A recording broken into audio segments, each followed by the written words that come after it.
하나님, 이제 거룩과 정결의 옷을 입고 이 땅을 품기를 원합니다. 이 민족의 교회를 향해서 주님 엎드립니다. 아버지, 그 보좌 앞에 엎드립니다. 아브라함처럼 완전히 엎드려지기를 원합니다. 주 예수여, 우리가 이 시간에 중보할 때 오셔서 이 땅을 치유하시옵소서. 이 땅의 교회들과 아버지, 세상에 혼자 탄 아버지 하나며 그 모든 목자들과 아버지 하나며 참으로 주님을 두려워하는 이 땅의 그리스도인들이 아버지 하나며 깨어나게 하소서. 교회를 흔드소서. 아버지 하나님의 종들을 흔드소서. 신학교를 흔드소서. 아버지 그리스도인들을 흔드소서. 주여! 주여!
하나님, 우리가 가난하고 겸비한 마음으로 하나님의 눈동자, 주님이 그토록 사랑하시는 땅, 아버지 그 이스라엘을 갑니다.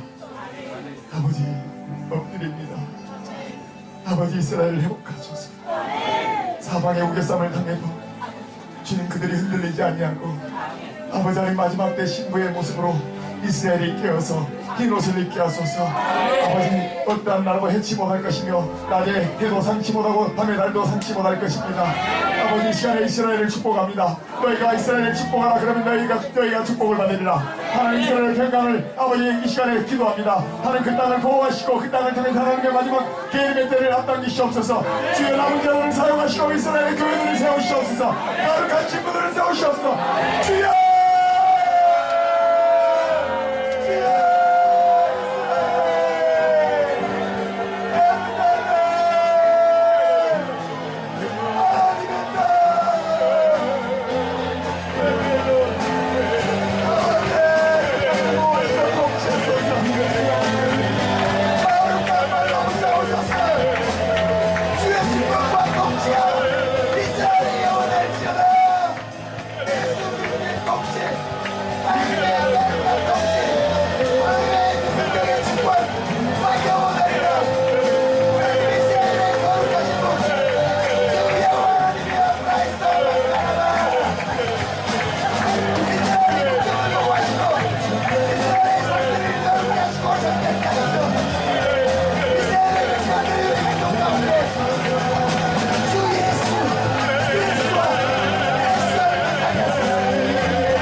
하나님 그러나 팔레스타인이 아버지 저 아랍인들도 하나님이 사랑하는 자들입니다. 주님이 십자가에서 피 흘리셨습니다. 그들도 하나님 천국의 권리가 있습니다. 아버지 그들도 아버지 우리가 알지 못하는 그들이지만 우리가 비난하고 판단하지 않냐고 아버지 저 아프리카 땅과 중앙아시아와 저 중동 지역에 있는 모든 그 해교도들과 아버지 그 모슬림들을 아버지 앞에 올려드립니다. 그들이 어릴 때부터 유대인들을 저주하고 이스라엘을 저주했습니다. 이보다 더 큰 불행이 어디 있겠습니까 주님. 아버지 그들을 살려주셔야 됩니다. 아버지 그들도 예수의 십자가의 보혈을 의지하고 나가게 하시옵소서. 이 시간에 아랍의 중동인들 팔레스타인들을 축복합시다. 주를 만나게 하소서. 아버지야 주 예수야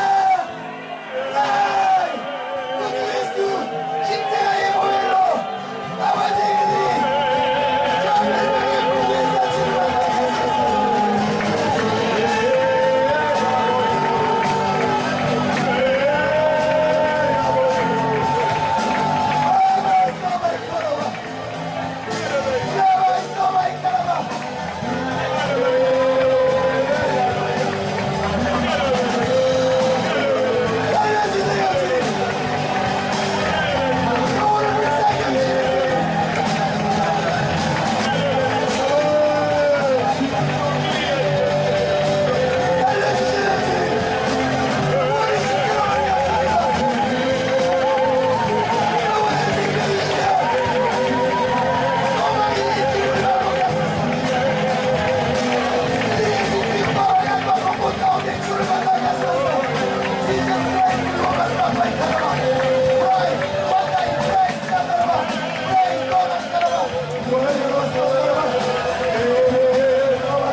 마지막 때가 가까운 이때 주님,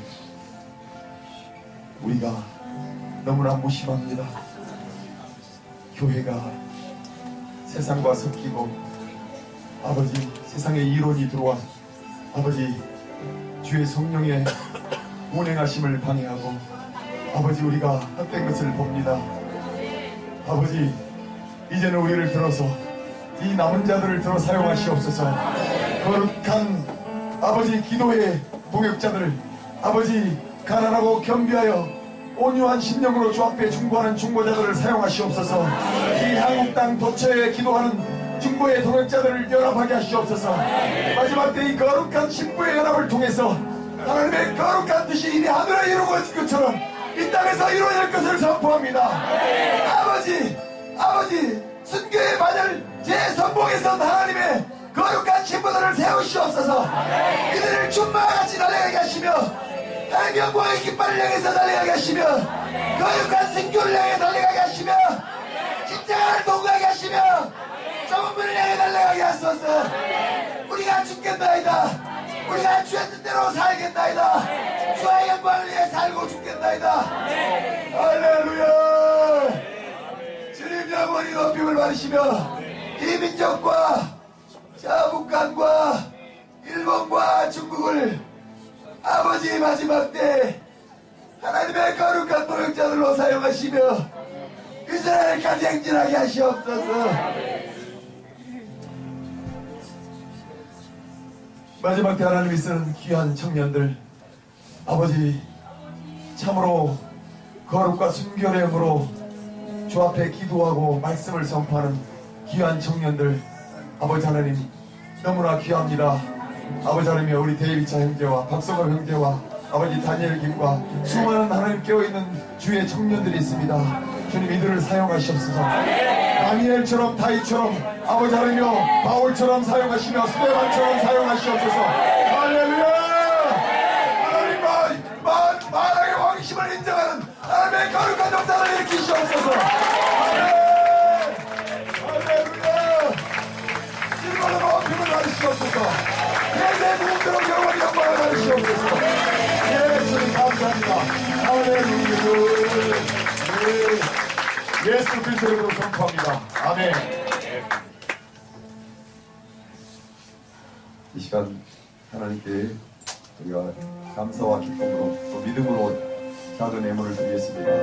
하나님 받으세요. 우리가 주님의 기쁨입니다.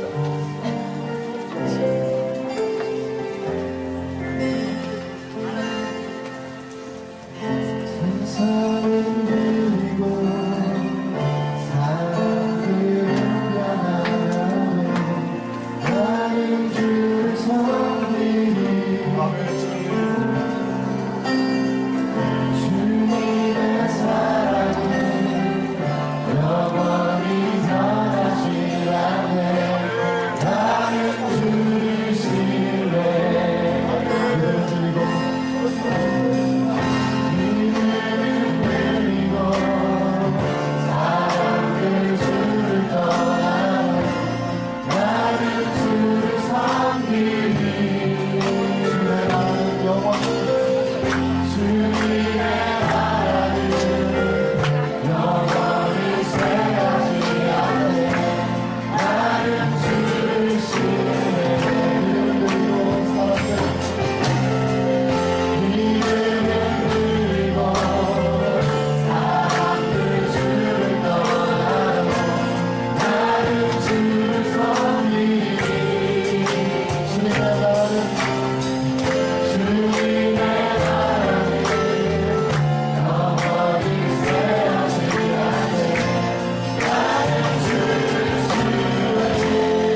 주님, 예수님, 우리가 오직 믿음으로 살겠습니다.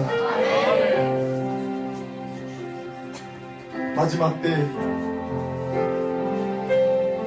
하나님의 전신갑주를 입고 믿음의 선한 싸움 싸워 승리의 멸류관을 쓰겠습니다.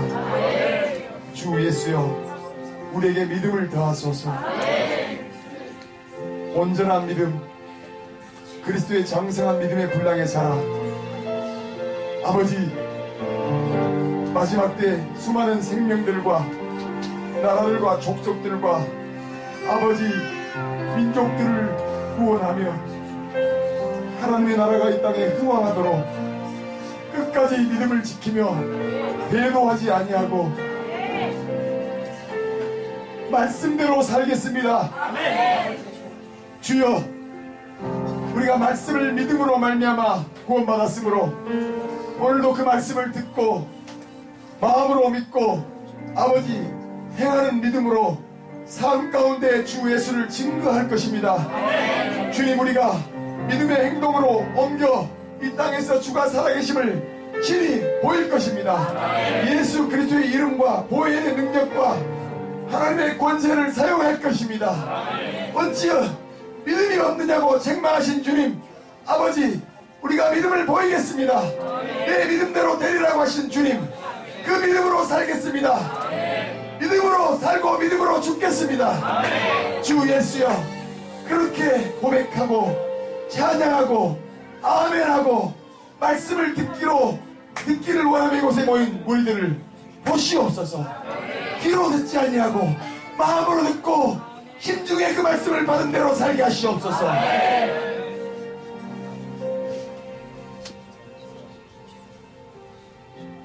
사시고 전능하신 하나님의 말씀으로 받게 하소서. 겸손히 두렵고 떨리는 마음으로 그 말씀 앞에 엎드리게 하시옵소서. 어린아이들부터 모든 무리들에게 말씀으로 길을 보시옵소서. 이곳에 충만하게 임재하신 성령님 환영합니다. 성령님 사랑합니다. 아버지 감사합니다.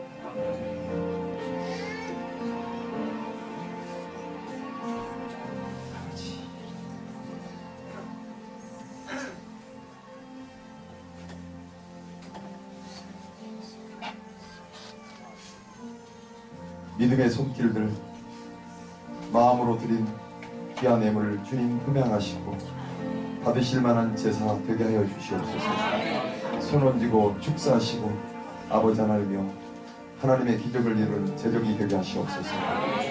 예수 그리스도의 이름으로 인사드리며 기도하옵나이다. 하나님은 여전히 세상이 변하고 흔들려도 하나님이 여전히 전능하신 하나님이시며 우주를 운행하고 계시고 말씀하시는 하나님이십니다. 오늘도 그 하나님께서 친히 성령님을 통하여서 말씀하실 것입니다. 하나님의 영광이 이곳에 가득합니다. 이 말씀은 한 구절 한 구절 표시 하나도 놓치지 마시고 그 받음으로 말미암아 주께 영광 돌리시기 바랍니다. 우리가 찬양했듯이 그 말씀을 듣고 행하는 자에게 기적이 일어날 것입니다. 그리고 우리가 기도할 때 기도하는 대로 다 이루어질 것입니다. 저는 믿습니다. 여러분도 믿으시기를 축원합니다. 이 시간에 주님이 사랑하시는 청년 우리 대일자 형제님을 초청합니다. 주님이 부르셨고 또 말씀하실 것입니다. 할렐루야. 기도하고 시작하도록 하겠습니다. 사랑의 아버지 감사합니다. 참으로 이 마지막 때에 귀한 하나님의 백성들 가운데 두려운 마음을 섰습니다. 아버지 하나님, 저는 아무것도 알지도 못하고 또 이분들에게 제가 전할 것이 없지만 제 안에 계시는 성령님 말씀해 주시고 이 시대 가운데 우리가 반드시 알아야 할 내용들을 통하여 하나님의 전략을 우리가 경험할 수 있는 또 그 지혜가 풀어지는 시간 되도록 축복 올려드립니다. 예수님의 이름으로 기도드렸습니다. 안녕하세요. 이렇게 다시 이렇게 새노래에게 와서 찾아뵙게 돼서 굉장히 반갑습니다. 저는 그동안 그 마지막 신호라는 책을 쓰고 나서 마지막 성도라는 파이널 에클레시아라는 제목을 놓고 근 1년 넘게 기도하면서 많은 고민을 하게 된 것 같습니다. 마지막 신호라는 책을 여러분들 보신 바와 같이 그 책을 제가 정리하고 쓰게 되면서 제 마음이 굉장히 무거웠습니다. 이런 어두운 사단의 전략이 촘촘하게 몰려오는데 과연 하나님을 믿는 사람으로서 또 이 땅의 청년으로서 내 인생을 어떻게 조정하고 계획해야 될 것인가에 대해서 굉장히 많은 고민을 하게 되었고, 또 이러한 것들이 어떻게 사람들에게도 전달이 되어지고 또 사람들에게 신앙 삶에 많은 영향을 미치게 되면서 또 제 삶에 제 혼자만의 신앙생활이 아닌 많은 분들에게 영향을 미치게 되는 그런 상황이 굉장히 저에게 부담으로 다가오게 되었습니다. 그래서 제가 이제 마지막 신호라는 책을 쓰고 1년이라는 세월이 흐르게 되었는데요. 그 사이에 흐른 이런 국제 정세가 지금 어떻게 변하고 있는지 한번 좀 짧게 설명을 해드리겠습니다. 그리고 신문에서 나오지 않는 그러한 이면의 역사들이 어떻게 흘러가고 있는지 좀 전달을 해드리고요. 또 그러한 사람들의 그 영적인 뿌리가 어떻게 시작되고 있는가에 대해서 조금 더 깊이 전달을 하도록 하겠습니다.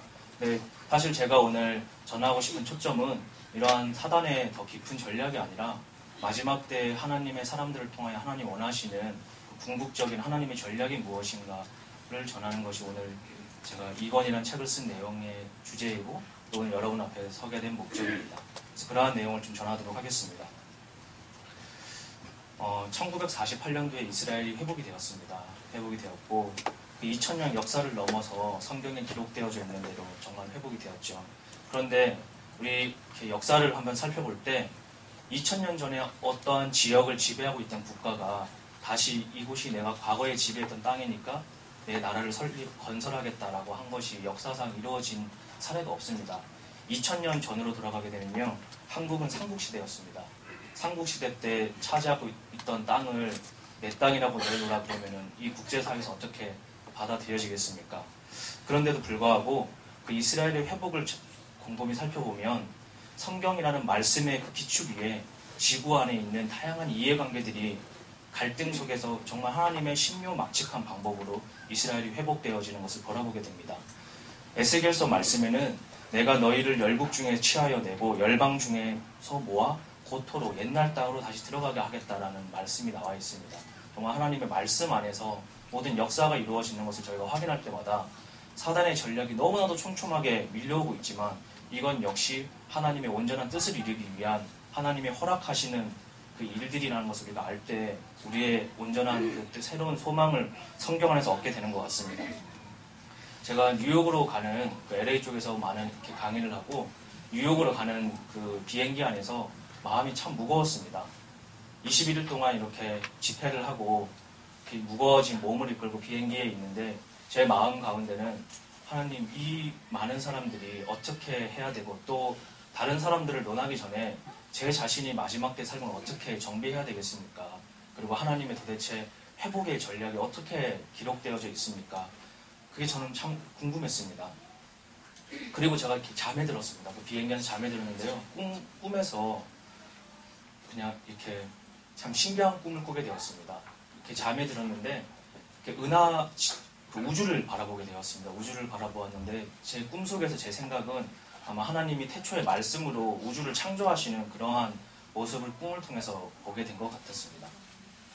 이 꿈이라는 것은 굉장히 개인적이고 또 주관적인 내용이기 때문에 그냥 제가 받은 느낌만 그냥 진솔하게 전달하도록 하겠습니다.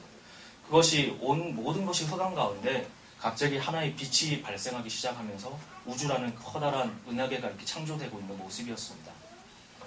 그런데 그 하나님의 말씀이 생명력에 있어서 이렇게 막 확장이 되는 순간이었죠. 그리고 나서 어느 순간이 지나고 나서부터는 이 우주가 팽창되는데 이 팽창 가운데 무질서한 형태로 점점점 팽창되는 모습으로 이렇게 변화되게 되었습니다. 저는 이 장면을 보면서 처음에는 이해가 되지 않았습니다. 이게 무슨 일인가. 근데 제 꿈속에서 이렇게 생각이 나는 것이 중고등학교 때 우리 물리 시간 때 배웠던 연력학 제2 법칙이라는 것이 꿈속에서 언뜻 생각이 났습니다. 제가 이제 뭐 고등학교 이후로 이런 단어 자체를 사용해 본 적도 없었는데 꿈속에서 이런 단어가 떠올랐고, 이 연력학 제2 법칙은 열 에너지가 운동 에너지로 바뀌는 과정에서 그 에너지 질서의 형태가 무질서한 형태로 바뀌게 되는 것입니다. 파괴의 형태로 바뀌게 되는 것이죠. 다시 말하면 무질서와 혼돈의 양이 점점 증가하는 것으로 나오게 되어져 있습니다. 그래서 우주 안에 이 모든 일들은 하나님이 우주를 창조하시고 또 인간이 죄악을 지음으로 말미암아 점점 시간이 흐르면 흐를수록 무질서한 형태, 혼돈의 형태, 이 에너지가 파괴되는 형태로 점점 증가되는 것이죠. 다시 말하면 시간이 흐르면 흐를수록 죄악의 양이, 절대량이 점점 증가하는 쪽으로 흘러갈 수밖에 없었습니다. 그런데 이 지구라는 것을 그 다음 커트에 보게 되었습니다. 지구 안에는 이렇게 흑암이 완전히 덮여 있는 상황이었죠. 그런데 이렇게 아주 이렇게 하늘 아래에서 이렇게 하늘에서 사진을 찍었을 때 촘촘한 빛들이 보이는 것 같이 작은 빛들이 곳곳에 이렇게 있는 것을 보았습니다. 근데 이 빛이 너무 작아서 제가 볼 때는 이 빛을 가지고 어떻게 이 우주적인 어두움을 이길 수 있겠는가라는 마음이 이제 제가 들게 되었죠. 그런데 이 빛이 일시에 어느 순간부터 이렇게 빛을 하나님으로부터 공급받고 뻥 하고 이렇게 솟아나니까 빛이 이 전체 지구를 감싸면서 지구가 팡 깨어지는 그러한 그 어두움이 완전히 돌파되는 그런 모습을 보게 되었습니다. 그리고 나서 제가 꿈에 깨서 이게 도대체 무슨 꿈인가 이제 비행기 내내 고민을 했죠. 그런데 그 연약해 보이는 빛은 바로 심령이 가난한, 정말 하나님 밖에 이 땅에 소망이 없는 그러한 사람들이 기도 가운데 하나님으로부터 그 에너지가 공급받아서 그것이 그 빛으로 발산되어지는, 그 빛들이 연합되어질 때 결국 회복이 시작되는, 다시 말하면 디엔트로피의 시작이 되는 것이었습니다. 이 땅을 창조하신 것 자체가 하나님이셨기 때문에 이 땅을 원래 질서대로 회복하는 것도 오직 하나님으로부터만 그 에너지가 나올 수 있는 것이죠. 사단은 태생적으로 자신들이 만들어 놓은 하나님의 질서 가운데 자신의 영광을 가로채고 또 무질서한 형태로 이 대체하는 일들밖에 할 수 없지만, 만물의 창조자이신 하나님은 오직 하나님의 그 말씀을 통하여 마지막 때의 성경에 있는 대로 회복으로 가고 있는 것이었습니다. 많은 사람들이 엔드타임을 얘기하게 되면 두려워하게 됩니다. 그리고 또 많은 사람들이 마음의 부담을 얻게 되죠. 이게 왜 엔드타임이냐. 또 어떤 사람들은 이런 부분에 대해서 두려움 때문에 이것은 하나님으로부터 온 것이 아니다라는 생각을 하시는 분들도 있습니다. 저도 이러한 책을 쓰면서 제 마음에 오는 그 어두움의 부분들, 또 이 마음에 눌리는 이 눌림에 대해서 굉장히 고민을 많이 하게 되었었습니다.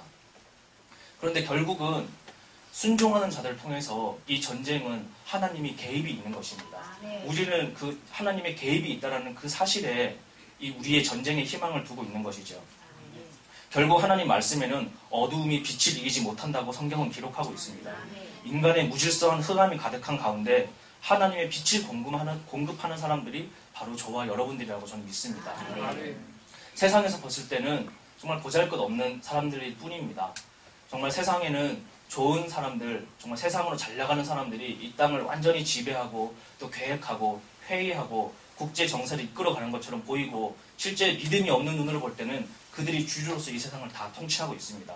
하지만 역사의 진보는 하나님 앞에 무릎 꿇고 기도하는 작은 두 손을 위해서 하나님 나라가 확장되어지고 왔고, 또 마지막 시대는 그 하나님의 사람들을 통하여 이 하나님의 사람들이 정말 성경에 뛰어난 위인들과 같이 또 이 땅에 다시 성경이 기록된다면 그러한 하나님의 놀라운 역사를 기록할 수 있는 기회를 부여받은 존재가 바로 우리들인 것입니다. 하나님은 이 만물 가운데 이러한 비밀들을 숨겨놓으신 것 같습니다. 하나님은 스스로 빛을 내시는 분입니다. 그래서 그 비유를 태양으로 우리가 상징할 수 있죠. 그런데 한번 이 만물을 자연히 살펴보십시오. 성경 말씀에 보게 되면요, 이 땅에 하나님의 성경 말씀을 보게 되면 많은 사람들을 옳은 대로 옮기는 자는 하늘의 별과 같이 빛나는 영광을 주겠다라고 기록되어져 있습니다. 그런데 이 별과 달은요, 스스로 빛을 내는 존재가 아닙니다. 태양, 하나님으로부터 오는 그 빛을 반사해서 그 반사하는 존재가 바로 인간인 것입니다. 그런데 이 사람이 사단에게 속아서 이 빛을 스스로 발산하려고 한다 그러면 그것은 사단이 했던, 루시퍼가 했던 그 거짓말이죠. 그거와 같이 스스로 빛을 내고자 한다면 그것은 하나님의 사람이 아니라 사단의 발광체로 변질되게 되는 것입니다. 그래서 우리가 이 마지막 시대에 정말 많은 사람들이 엔드타임이라고 이야기하고 있습니다. 그렇지만 우리가 정말 고민해야 될 것은 엔드타임이 아닙니다. 엔드타임 너머에 있는 하나님 나라 킹덤 타임이 오고 있으면 우리가 믿음의 눈으로 바라봐야 되는 것입니다. 모든 세상의 역사들을 살펴보고 있으면 정말 마음이 이렇게 쪼여옵니다.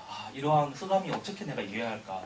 하지만 결국 우리가 이 땅에 깊이 뿌려내려져 있는 우리의 뿌리들을 지금 믿음의 눈으로 뽑으셔서 이 여러 가지 오물들을 털어버리고 하나님 나라에 예수님의 심장에 그 우리의 모든 뿌리를 박을 때 예수님의 심장으로부터 공급되는 새로운 성령의 에너지로 말미암아 우리는 하나님 나라의 빛으로 반사하는 반사체로서의 삶을 살 수 있으리라고 생각을 하게 됩니다. 정말 세상이 너무나도 빠르게 변하고 있습니다. 마지막 신호 책이 나오고 나서 정말 아무것도 아닌 저 같은 자를 통하여 하나님이 책을 쓰게 하시고 또 2권이라는 책을 또 쓰라고 하시니까 제가 얼마나 이렇게 마음이 힘들겠습니까? 힘이 들어서 1권 쓰고 나서 머리가 더 많이 하얀 머리가 많이 달아나게 되었습니다. 그런데 이렇게 한번 요즘 세상을 한번 돌아보도록 하겠습니다. 요즘에 나오는 모든 미디어를 한번 생각해 보십시오. 모든 미디어의 특징이 있습니다. 사람이 깊이 있는 생각들을 하게 하는 것이 아니라 말초적인 자극들을 통해서 에로스의 사랑을 더 자극하는 모든 문화들이 그렇게 만들어지고 있습니다. 인터넷에 노출된 우리들은 3초 이상의 인내심을 갖지 못하는 동물적으로 즉각 반응해야 되는 존재들로 지금 길들여지고 있고 모든 대중문화 자체가 우리의 육신의 그 감각적인 자극들을 이뤄내게 하는 것이죠. 이러한 것의 끝은 결국 하나님과의 온전한 사랑인 그 사랑을 경험하지 못하게 하고 기다리지 못하게 하고 즉각적인 육신의 사랑, 에로스의 사랑만을 강구하는 쪽으로 전 세계가 지금 흘러가고 있습니다. 어떠한 신문이나 상관없이 모든 상업 미디어의 홍수 앞에 정말 이렇게 스쳐 지나가는 진실한 그런 기사들은 모래알처럼 그냥 바로바로 지나가 버립니다. 그런 정보의 엄청난 그 오렌지 저널리즘이 온통 우리의 정보의 바다를 뒤덮게 되었죠. 그리고 오늘날에 이렇게 얘기하고 있습니다. 많은 학자들이 이 지구라는 존재는 많은 그 오랜 역사 동안 국가라는 개념, 민족이라는 개념 때문에 서로 싸우고 많은 사람들이 죽어왔습니다. 그런데 오늘날에도 이 문명의 21세기 가운데도 지구 인구의 3분의 1이 굶어 죽고 있습니다. 그런데 지구 안에는 자원이 부족해서 그들이 굶어 죽는 것이 아니라 민족주의라는 개념이 확장되었기 때문에 자원의 분배가 효율적으로 전달되지 않아서 많은 사람들이 죽고 있습니다. 그래서 우리가 나아가야 할 방향은 이 민족주의를 허물고 국가주의를 허물고 지구 안에 있는 하나의 공동체라는 개념 가운데 지구인으로서 우리의 의식을 전환해야 됩니다. 이것이 바로 오늘날 모든 학계가 추구하고 있는 세계화의 핵심의 모토입니다. 그런 과정 안에서 많은 서적들이 나오고 있죠. 인문학의 많은 좋은 학교에 나온 교수들이 책을 쓰고 있습니다. 굉장히 좋은 얘기처럼 들리고 또 그럴듯한 것처럼 들리게 됩니다.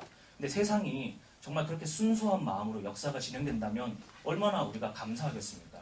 하지만 그러한 좋은 의도의 그 역사 뒤에는 바로 그것을 통하여 세계 단일 정부를 만들고 또 그 단일 정부 안에서 우리 기독교인들만이 이 단일 정부를 만들고 있는 자들은 바로 모든 사람들은 하나님 아래 한 가족이기 때문에 지구인으로서 우리가 싸울 필요가 뭐가 있느냐? 어떠한 신을 섬기든 하나님 앞에 갈 수 있다는 것이 바로 이들이 추구하고 있는 종교다원주의의 핵심 모토입니다. 그런데 기독교는 그들과 함께 섞일 수가 없습니다. 왜냐하면 그들 모두는 옛뱀, 그 사단으로부터 시작된 한 뿌리를 갖고 있기 때문에 어떠한 칼날을 받기든 연합할 수 있지만 우리는 생명이 되신 예수 그리스도를 통하여 나온 새로운 새 생명이기 때문에 그들과 연합할 수 없는 것이죠. 그래서 우리는 예수님만이 길이요 진리요 생명이라는 이 말씀을 붙들고 끝까지 견딜 수밖에 없는 존재들인 것입니다. 그렇지만 세상은 이것을 싫어하게 되는 것이죠.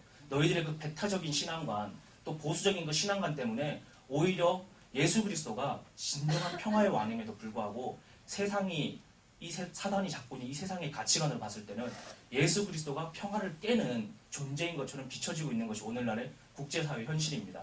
그래서 마지막 때가 되면 될수록 예수님을 정말 제대로 믿는 이 우리 신앙인들은 점점 세상이 우리를 핍박할 수밖에 없고 세상이 우리를 미워할 수밖에 없습니다.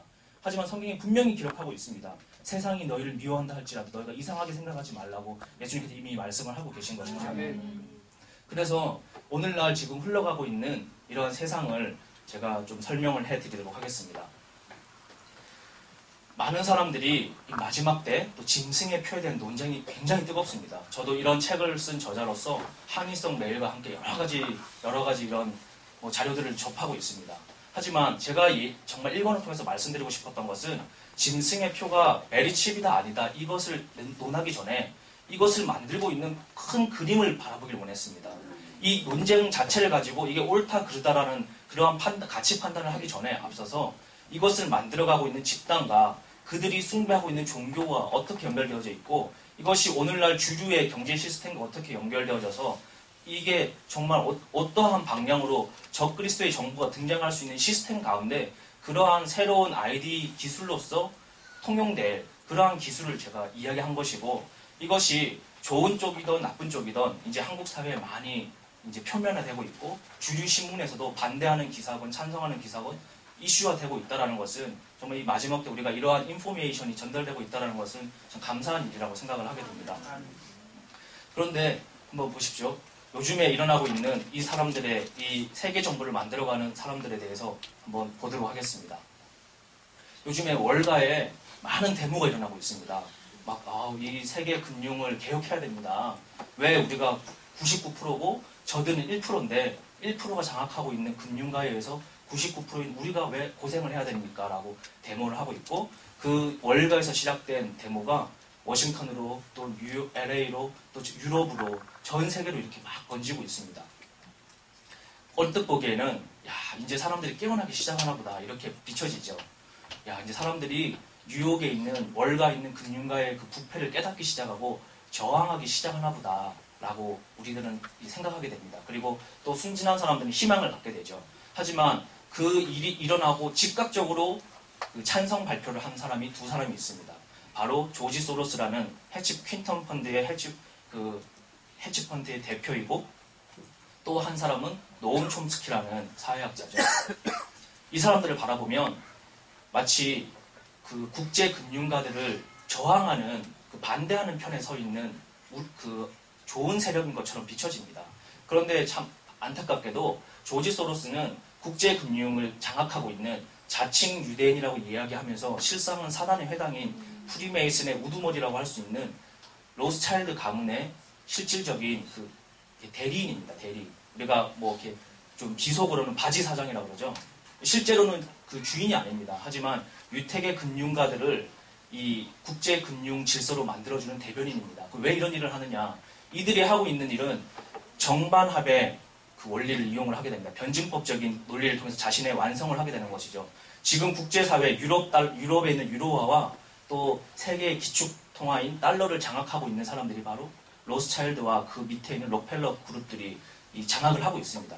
근데 이 사람들이 목표로 하는 것은 유로화와 달러화가 최종 목표가 아니라 지구 안에 하나의 세계 중앙은행을 창설하는 것입니다. 세계 중앙은행. 왜 이것을 창설하느냐 하면요. 과거에는 국가라는 개념, 한 나라를 통치한다는 개념 자체가 총칼을 들고 민족을 막 전쟁을 해서 장악을 하죠. 그런데 실제로 이익은 돈을 통해서 그 이익이 다 건져지게 됩니다. 근데 19세기 때 서로 식민지 경쟁을 막 펼쳐봤지만 실제로 지속 가능하게 통제되지가 않습니다. 하지만 돈을 통해서 전 세계가 그 하나의 은행으로부터 발급되는 돈을 사용하게 되면 어떠한 이유로도 이제는 벗어날 수가 없습니다. 어떤 국가라는 개념이 있건 없건 또 뭐 다른 거에 상관없이 모든 부를 통제할 수 있게 되는 것이죠. 지금도 국제 통화를 다 통제를 하고 있습니다. 그런데 이 사람들은 자신들이 사단이 이미 계획해놓은 성경에 기록되어져 있는 마지막 때의 세계 단일 정부를 만들어가기 위해서 그들 나름대로 충성을 다해서 일하고 있는 것입니다. 이미 장악하고 있으면서 조지 소로스라는 사람을 통해서 이렇게 흔드는 거죠. 기존 질서를 파괴하는 것입니다. 그리고 새로운 시스템이 필요하다라는 것들을 이제 국제 여론을 형성하고 있는 그런 과정이라고 보면 되겠습니다. 이것을 조금 쉽게 설명드리면요. 한국의 여러분들 다 97년도에 외환위기를 겪으셨습니다. 그 외환위기의 과정은 어떤 우리나라가 외환 관리를 잘못해서가 아닙니다. 어떠한 나라도 외환위기에 노출이 안 된 나라가 없습니다. 다만 그때 타이밍이 그들이 원하는 타이밍이었을 뿐입니다. 한국의 외환위기가 오게 된 데에는 바로 아시아의 통화위기, 바로 조지 소로스를 통한 아시아의 통화위기가 파급이 되어서 한국까지 오게 된 것이죠. 근데 그 97년 이전까지 여러분 삶을 한번 생각해 보십시오. 97년 이전까지는 우리 국내 안에 있는 우리 믿음의 선배들, 어르신들이 피 흘리고 땀 흘려 노력한 민족 자본들을 통한 만들어진 많은 회사들이 성장하고 있었습니다.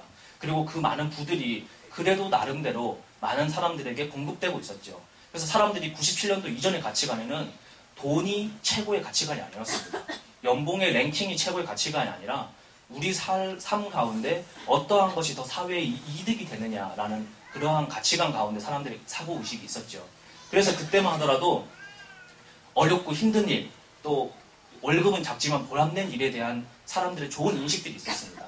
근데 97년도 외환위기를 겪으면서 바로 40년간 일어났던 그러한 자본들에 대해서, 산업자본에 대해서 바로 국제금융자본들이 다 장악을 하게 되는 것이죠. 그것을 바로 통제하며 해체하기라는 세계 통합 전략 가운데 그게 일어난 것입니다. 이건 한국뿐만이 아니라 1900년대 초에는 미국에 이러한 똑같은 일이 있었습니다. 그리고 1800년, 50년대에는 유럽에 이러한 일들이 있었습니다. 그럼 이 사람들이 도대체 누구인가에 대해서 한번 제가 설명을 드리도록 하겠습니다. 뉴 월드 오더 하면 이제 여러분 웬만큼 다 아시죠? 신세계 질서가 뭔지. 그냥 신세계 질서를 한마디로 얘기하면 그냥 단일 정부입니다. 단일 정부. 뭐 대통령이 한 명 아니다 이런 게 아니라 단일 하나의 글로벌 거버넌스라고 요즘에는 이제 학계에서 얘기하고 있고 신문에 나오고 있죠. 그런데 이제 제가 일본의 책에서는 이러한 깊은 역사를 다루지 못했습니다. 이러한 내용을 이제 공부하면서 알게 되었는데요. 한번 이 내용을 제가 설명을 좀 할 수 있도록 하겠습니다. 제가 좀 더운데 자켓을 좀 벗고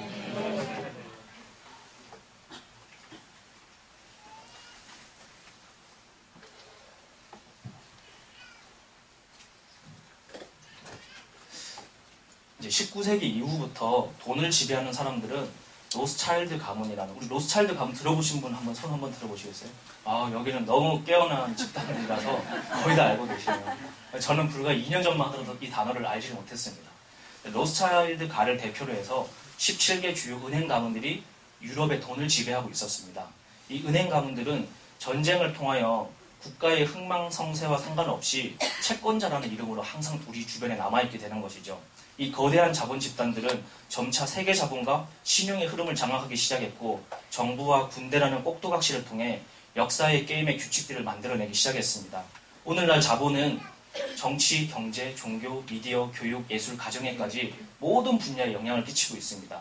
이 자본가들의 뿌리는 바로 니무로서부터 시작된 태양신과 여신과 아들신 숭배 사상이 이집트의 종교적인 뿌리를 두고 성경에서 얘기하고 있는 자칭 유대인이라고 하나 실상은 사단의 회당인 프리메이슨의 그 사탄 숭배 종교가 결탁되어져 있습니다. 그들은 자신들의 영향력을 미치는 전 세계 곳곳에 피라미드와 오벨리스크를 조형물로 세워서 그 땅이 바로 사단이 지배하는 땅임을 그렇게 예언적으로 표현하고 있는 것이죠. 그래서 전 세계의 주요 도시를 가보게 되면 이 피라미드와 오벨리스크가 곳곳에 세워져 있습니다. 여러분 관심 있게 한번 보시면 워싱턴에도, 파리에도, 뉴욕에도, 한국에도, 또 각국의 중앙은행들, 각국의 대법원들, 건물 곳곳에, 한국의 대법원도 마찬가지입니다. 한국의 검찰, 대검찰청 입구에도 피라미드와 오벨리스크가 세워져 있습니다. 이러한 일들을 전 세계를 거쳐서 하고 있는 것이죠. 그런데 이것이 이제 마지막 때가 되기 때문에 정보가 다 드러나는 것입니다. 누구도 부인할 수 없도록.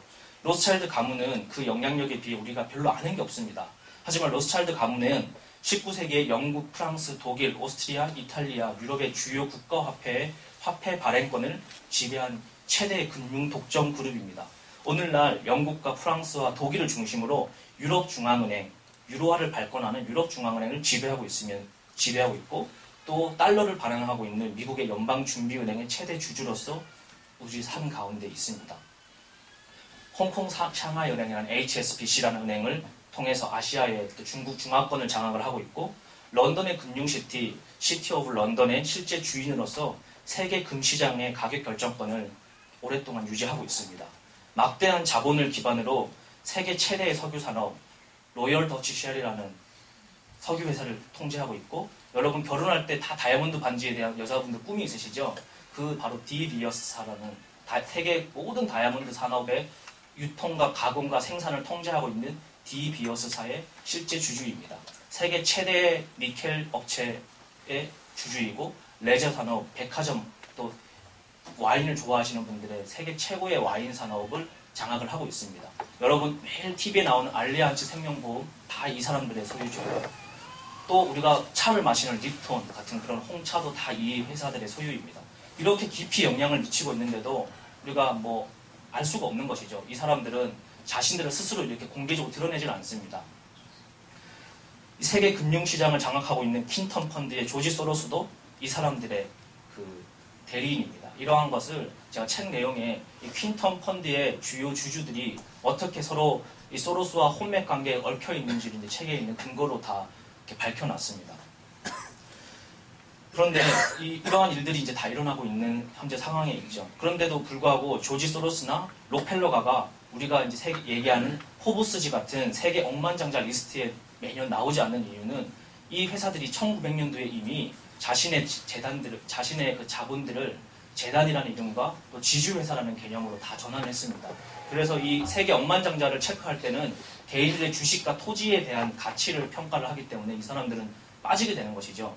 이 사람들은, 많은 사람들은 세계의 부자가 빌 게이츠나 또는 뭐 워린 버핏 같은 사람을 보고 야, 돈이 많구나라고 대중의 그 시선은 그쪽으로 집중했을 때 실제 세상을 장악하고 있는 사람들은 이러한 사람들을 통해서 움직이고 있는 것입니다.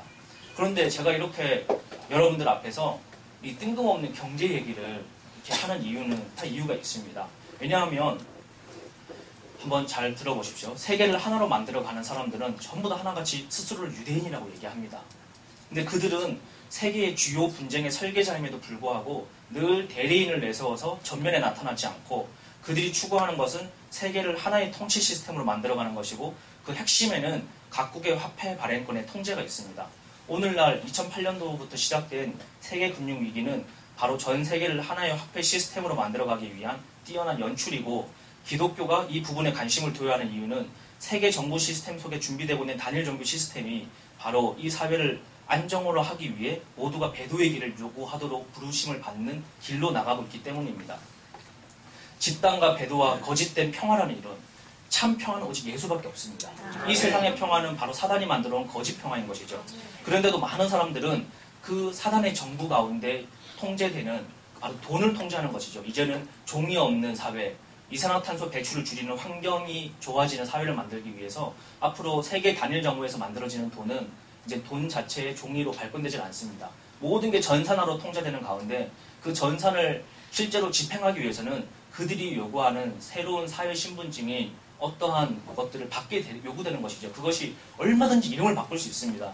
베리칩이 될 수도 있고, 뭐 파스티브 아이디가 될 수도 있고, 새롭게 발달될 수도 있습니다. 하지만 이거 자체가 논쟁하는 것이 아니라 이 거대한 시스템을 이끌고 가고 있는 집단들을 우리가 바라봐야 되는 것입니다. 그리고 우리가 이것들을 잘 설명해 줄 때 주변에 많은 사람들이 오해하지 않고 그런 부분들을 균형감 있게 이해할 수 있을 거라고 생각을 하게 됩니다. 그러면 이 로스차일드 가문들이 왜 유대인이라고 할까? 스스로를 왜 유태인이라고 할까? 이러한 부분에 대해서 제가 좀 설명을 해드리도록 하겠습니다. 제가 이 로스차일드 가문을 연구하면서 너무 이제 아이러니의 그 딜레마에 빠지게 되었습니다. 분명히 이스라엘의 회복에 대해서 하나님이 멸명하고 계십니다. 그리고 이 이스라엘 회복의 가운데 많은 사람들이 이 일들을 하고 있죠. 그리고 성경에는 그 이스라엘 회복을 위해 기도하라고 나와 있습니다. 근데 너무나도 아이러니하게도 바로 이 이스라엘 회복 운동이 시초가 되었던 1896년도에 아리아 운동의 시초가 바로 로스차일드 가문의 후예들입니다. 그리고 이스라엘의 1948년도에 이스라엘 독립운동을 도왔던 1등 공신이 로스차일드 가문이죠.